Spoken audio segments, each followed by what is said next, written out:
আসসালামু আলাইকুম। ভিডিওটি খুবই গুরুত্বপূর্ণ, সবাই সর্বোচ্চ শেয়ার করবেন।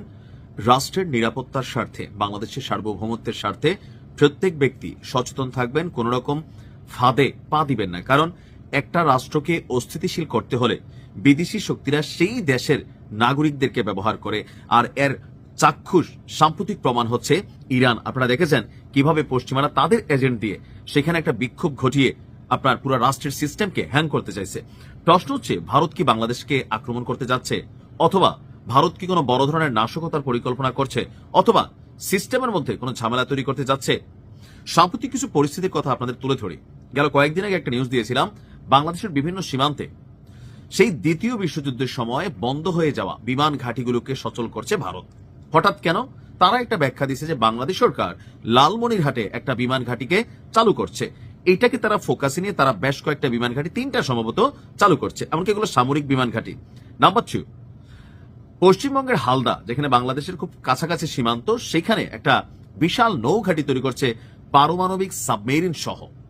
এমনকি বরাবরই বর্তমানে ভারত সরকার এই ইউনুস সরকার এবং পাকিস্তানের মেলামেশা দেখা তারা মনে করতেছে বাংলাদেশ ভারতের বিরুদ্ধে ষড়যন্ত্র করছে, এমনকি একটা বড় ধরনের নাশকতার পরিকল্পনা করছে।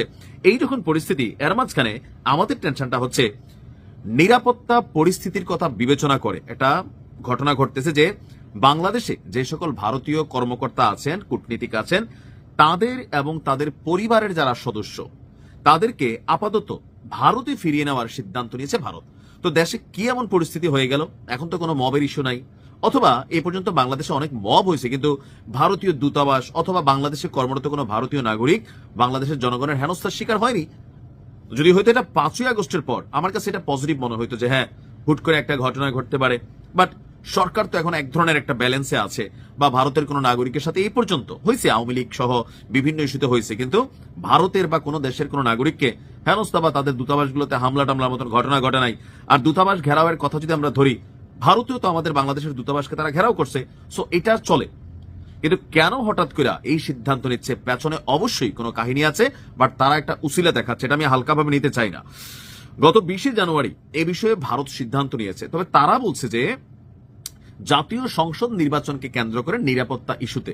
তো তার মানে কি বাংলাদেশ সরকার নির্বাচনকে কেন্দ্র করে আইন শৃঙ্খলা পরিস্থিতি তারা স্বাভাবিক রাখতে পারবে না? ভারত কেন মনে করছে?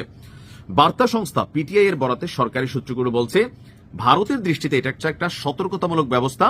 ঢাকায় অবস্থিত ভারতীয় হাই কমিশন সহ বাংলাদেশে ভারতের বিভিন্ন দপ্তরের যে কর্মরত কর্মকর্তা আছে, তাদের উপর নির্ভরশীল পরিবারের সদস্যরা আছে, তাদেরকে সাময়িকভাবে ভারতে নিয়ে যাওয়ার সিদ্ধান্ত এসেছে। বাংলাদেশ ভারতের কূটনৈতিক মিশন এবং সংশ্লিষ্ট সব দপ্তর খোলা রয়েছে, তাদের কার্যক্রম অব্যাহত থাকবে।